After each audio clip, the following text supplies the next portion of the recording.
packing. Do you like going on trips? What kind of trips do you enjoy most? How do you feel about having to pack for a trip? Have you ever discovered on a trip that you have forgotten to pack a few things you very much need, or that you can't find them easily? Does this make you angry, or does it make you laugh at yourself? Now read this description of how the author and his friends pack. I said I would pack. I rather pride myself on my packing. Packing is one of those many things that I feel I know more about than any other person living. It surprises me myself sometimes how many such things there are. I impressed the fact upon George and Harris and told them that they had better leave the whole matter entirely to me.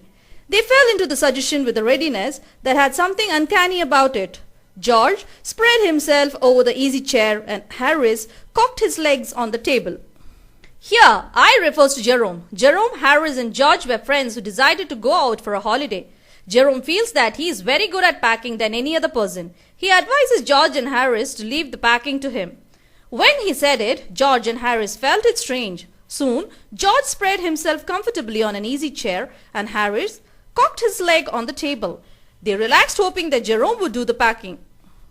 This was hardly what I intended. What I had meant, of course, was that I should boss the job and that Harris and George should potter about under my directions, I pushing them aside every now and then with, "Oh, you, here, let me do it."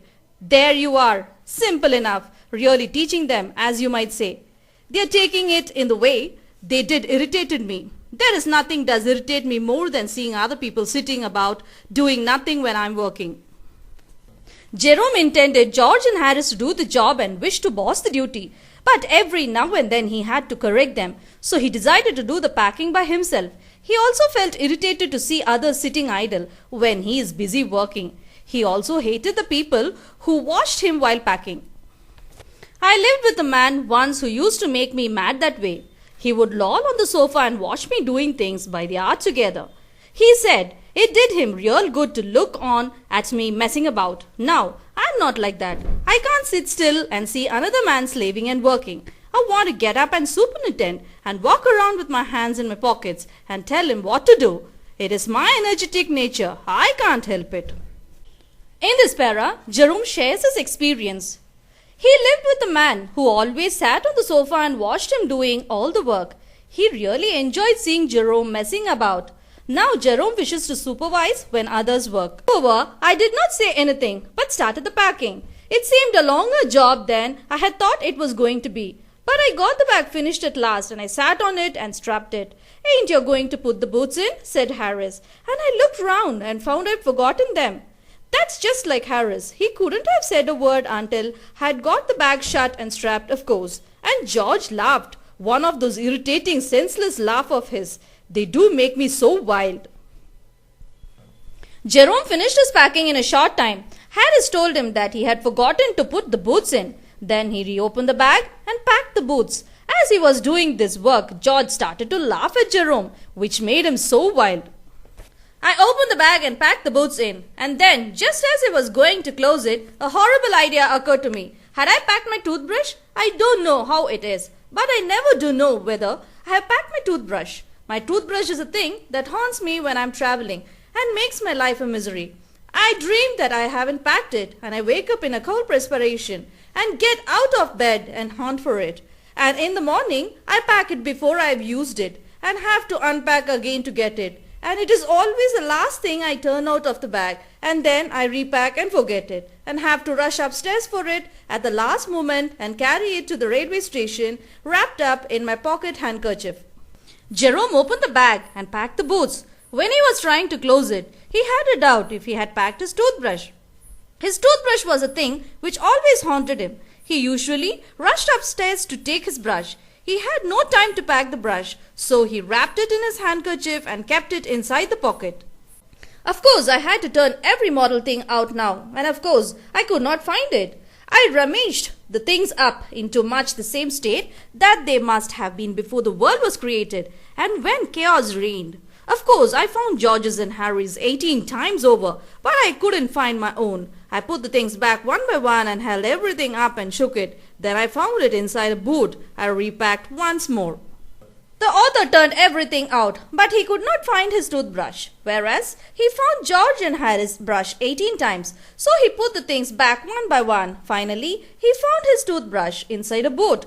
He once again repacked all the things. When I had finished, George asked if the soap was in. I said I didn't care and hang whether the soap was in or whether it wasn't.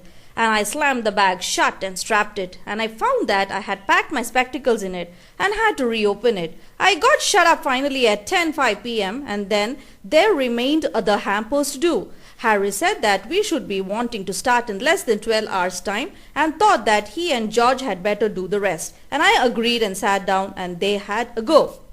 When Jerome had finished packing, George asked if the soap was in. Jerome got angry and decided not to open the bag again. Hampers was yet to be packed. Here, hampers are large baskets for carrying food. Now, Harris and George planned to do the rest of the packing, and Jerome agreed and sat down. They began in a light-hearted spirit, evidently intending to show me how to do it. I made no comment. I only waited. With the expectation of George, Harris is the worst packer in this world, and I looked at the piles of plates and cups and kettles and bottles and jars and pies and stoves and cakes and tomatoes, etc., and felt that the thing would soon become exciting. It did. They started with breaking a cup. That was the first thing they did. They did that just to show you what they could do and to get you interested. Then Harris packed the strawberry jam on top of the tomato and squashed it, and they had to pick out the tomato with a teaspoon. Harris and George were not good packers. Jerome could see piles of plates, cups, kettle, cake, tomato, etc. They broke the cups. Harris packed the strawberry jam on top of a tomato and squashed it, and he had to pick out the tomato with his teaspoon. And then it was George's turn, and he trod on the butter. I didn't say anything, but I came over and sat on the edge of the table and watched them. It irritated them more than anything I could have said. I felt that. It made them nervous and excited, and they stepped on things and put things behind them, and they couldn't find them when they wanted them. And they packed the pies at the bottom and put heavy things on top and smashed the pies in. George walked over the butter.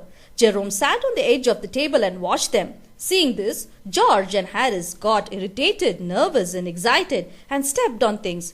They couldn't find what they wanted. They packed the pies at the bottom and packed all the heavy things at the top. Now the pies were all smashed. They upset salt over everything, and as for the butter, I never saw two men do more with 1 and 2 pence worth of butter in my whole life than they did. After George had got it off his slipper, they tried to put it in the kettle.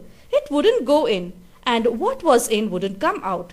They did scrape it out at last and put it down on a chair, and Harris sat on it and it stuck to him, and they went looking for it all over the room. George trod on the butter while packing and tried to get it off from his slippers and put it in the kettle. It won't go, and what was in wouldn't come out. They at last got it. They put it down on a chair, and Harris sat on it and it stuck to him. But George and Harris went looking for it all over the room. "I'll take my oath I put it down on that chair," said George, staring at the empty seat.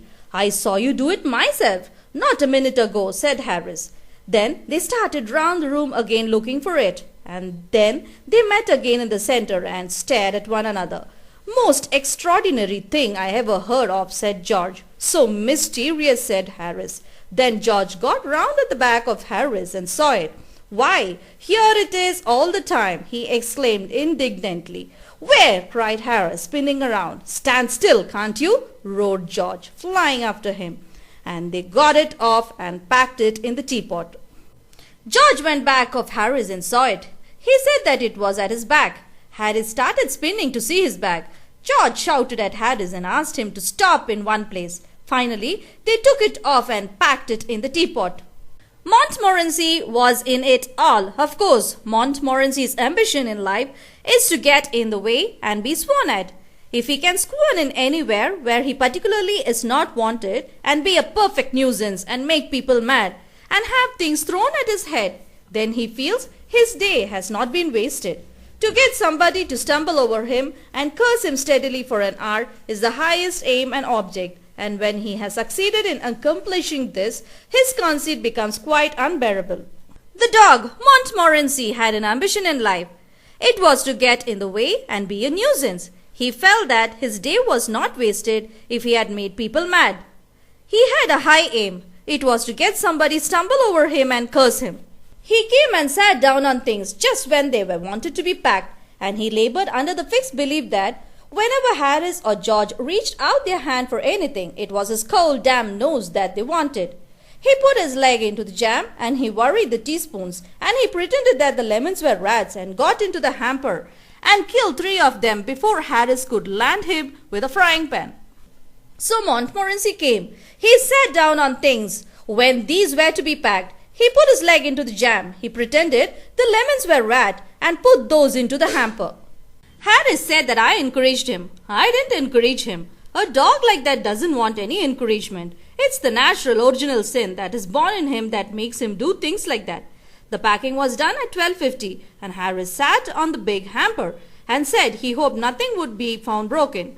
George said that if anything was broken, it was broken, which reflection seemed to comfort him. He also said he was ready for bed. We were all ready for bed. Harris was to sleep with us that night and we went upstairs. Harris said that Jerome only made the dog to do all that, but it was natural for a dog to do that. The packing was done. Harris said that he hoped nothing would be found broken. Then they decided to sleep. We tossed for beds and Harris had to sleep with me. He said, "Do you prefer the inside or the outside, Jay?"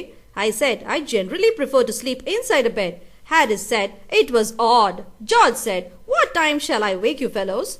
Harris said, 7.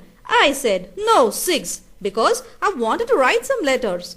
Harris and I had a bit of row over it, but at last split the difference and said 6:30. "Wake us at 6:30, George," we said. Harris asked Jerome if he preferred to sleep inside or outside the bed. George asked when he should wake them. They started to argue over the time. Finally, they decided to wake up at 6:30. George made no answer, and we found on going over that he had been asleep for some time. So we placed the bath where he could tumble into it on getting out in the morning and went to bed ourselves. George did not reply as he had already slept. They placed the bath where he could tumble into it on getting out in the morning. Here, the narrator is Jerome K. Jerome, and this part of the lesson is an extract from 3 Men in a Boat.